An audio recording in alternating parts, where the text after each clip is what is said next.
Happy birthday to you. Happy birthday to you. Happy birthday, happy birthday. Happy birthday to you. Happy birthday, Capricorn. O, diba may effort pa tayo ngayon? So, ayan. Happy birthday sa'yo. I wish you all the best ngayong birthday season mo. Lahat ng mga matagal mo nang minimithi, makakamit mo na yan. Okay? And also, wish ko din sa'yo is peace of mind. No? Kasi napaka-importante niyan. Mas mahalin mo yung sarili mo ngayong birthday season mo. Okay? You deserve all the best ngayon. And hindi lang siguro ngayon, always, no? So, sabay-sabay nating hipan yung happy birthday! So, I hope meron kang kasama mag-celebrate ngayon ng birthday mo, okay? So, tingnan natin kung ano yung birthday reading para sa'yo. So, medyo late na to eh. Kung dito kayo sa Pinas. Kasi ano na eh, yan o. 4:50 na.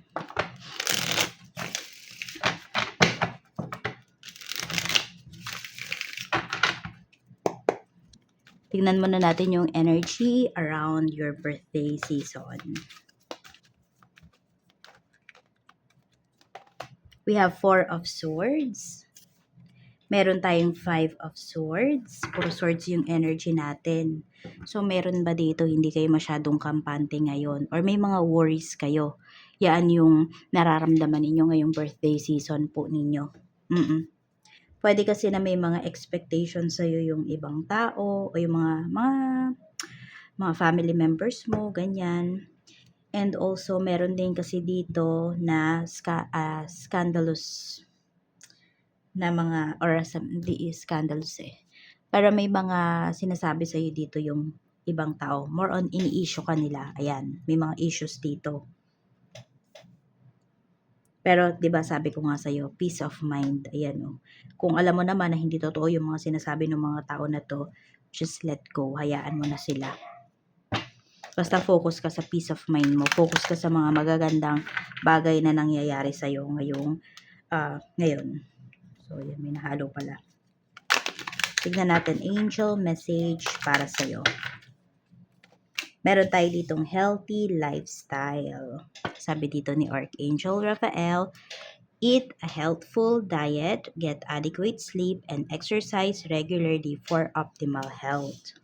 So, alagaan mo yung iyong physical health, spiritual health, psychological health mo, and your emotional health.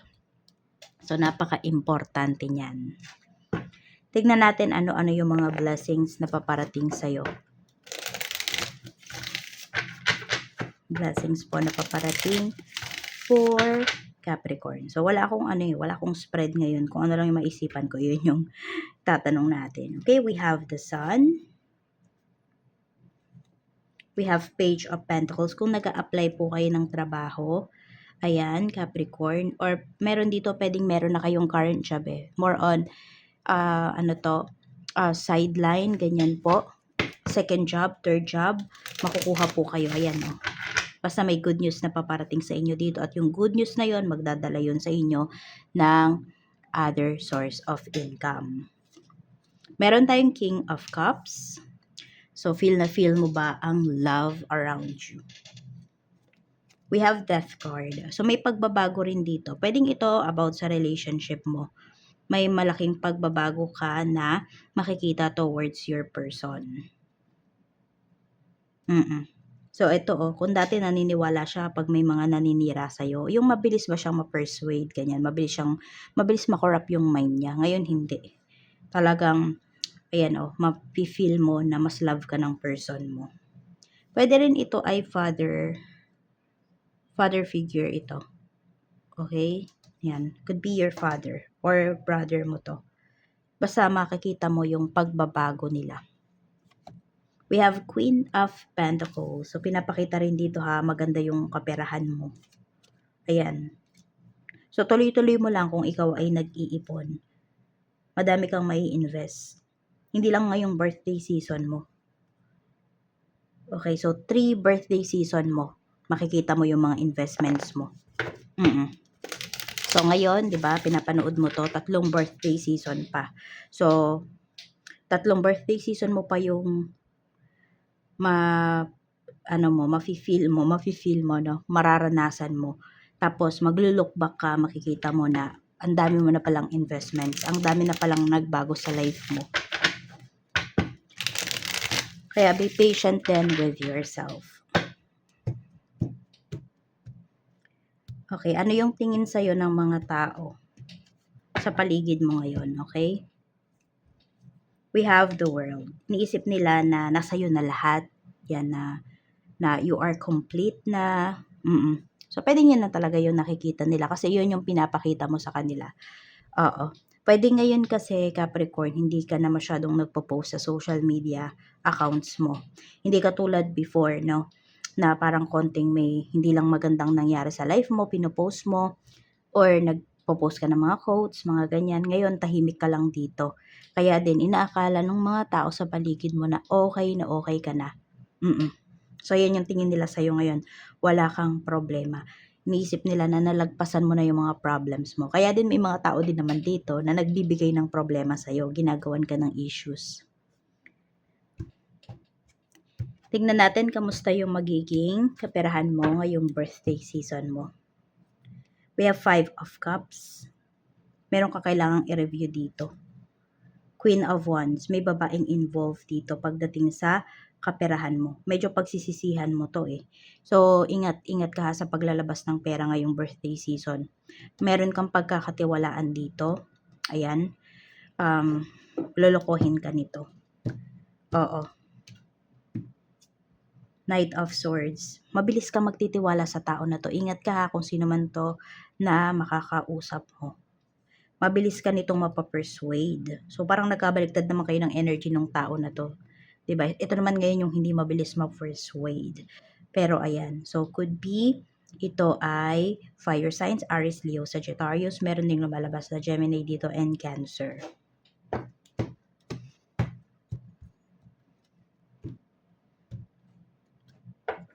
Sa trabaho naman, we have 9 of Swords. Meron kang coworker dito na hindi siya makatulog. Okay, pwedeng iniisip niya yung birthday mo, ganun. Oo. Hindi siya mapakali, ganyan yung pinapakita na energy. We have the High Priestess. Meron yata tong nagawang hindi maganda sa'yo eh, kaya ganyan yung niya, hindi siya makatulog. We have Knight of Pentacles. Meron nga, pagdating dito sa work, meron tong parang ninakaw sa'yo na project, ganyan. Or basta meron siyang kinuha sa'yo. At hindi po yan mapakali. Oo. Basta kung ito, Capricorn, na may mga nawawala sa'yo pagdating dyan sa trabaho, yung tao na to yung kumukuha. Oo. Siguro iniisip niya, hindi iniisip ng tao na to kung hindi meron tong sakit. Klepto ba yun? Ganon. Tapos meron din naman dito, naiisip niya nga siguro na, okay ba yung life mo? Pag kinuha niya yung bagay na to, makakabili ka naman. Basta may ganyan, may malikot ang kamay dito sa trabaho. At hindi po siya makatulog. Nababagabag naman yan. So, ingatan mo na lang yung mga gamit mo. Tapos, ito din, mga future projects pagdating dito sa work mo. Parang inaagaw niya kasi. Tignan natin, kamusta naman yung family mo. We have Ace of Swords. So, may pag-uusap naman po, communication with your family. Pwede ngang may hinanda sila. Ayan. Kahit simpleng celebration. 9 of Cups. Magiging happy ka dito sa sasabihin sa'yo ng family mo. So, maganda naman po yung pag-uusap. Actually, maganda yung energy pagdating sa family. Oo. Sabi ko nga pwedeng meron silang surprise para sa'yo or could be simple celebration. Or kung hindi man makapaghanda, pwede po na, alam mo yun, yung mga sasabihin lang talaga nila sa'yo is very positive, ganyan. Wala bang makakalimot na batiin ka ngayong birthday season mo? Tignan natin ano pa yung mensahe para sa'yo.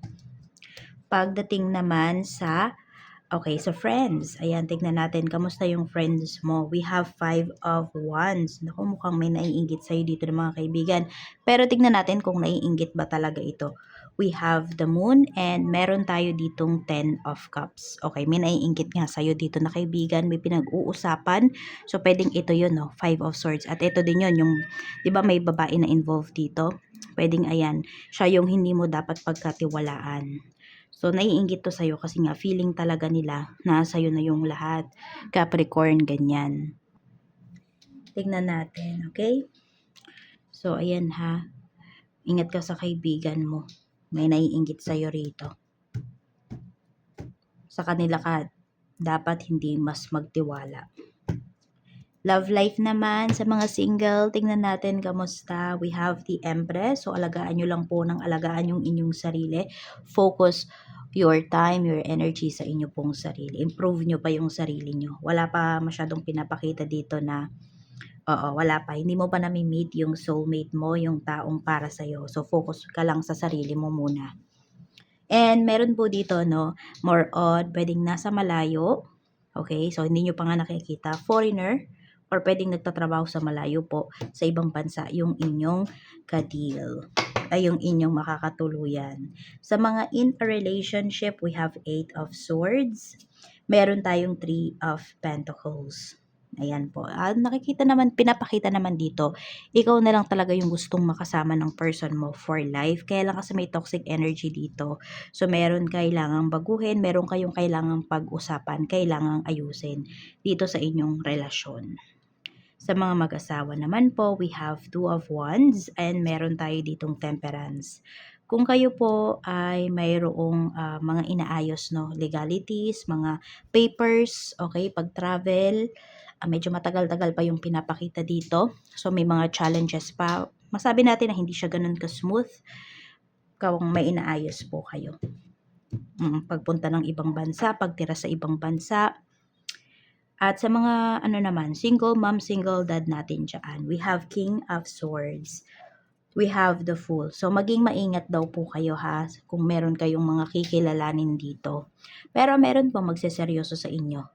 Ayan, we have the Chariot.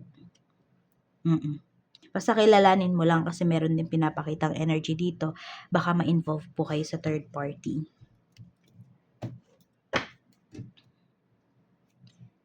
Sa mga byudo at byuda naman, we have 9 of Pentacles, we have the Star, and we have Ace of Cups. May true love pa para sa inyo. Kaya lang kasi ngayon, pinapakita rito, mag-focus muna kayo sa inyong finances. Lalo na kung may mga bata pa po kayong mga anak. Yun daw muna yung inyong pag-focusan.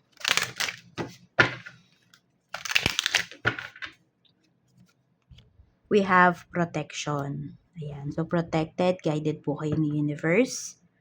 Ayan, we have financial health. And we have finding. So, you are always protected by the universe, by your guides. So, ayan lang po yung mensahe para sa'yo, Capricorn. Maiksi lang to, no?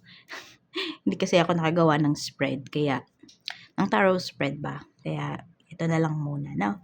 So, ayun lang. Happy birthday ulit para sa'yo. O, yan. Mag-iingat ka always. Bye-bye!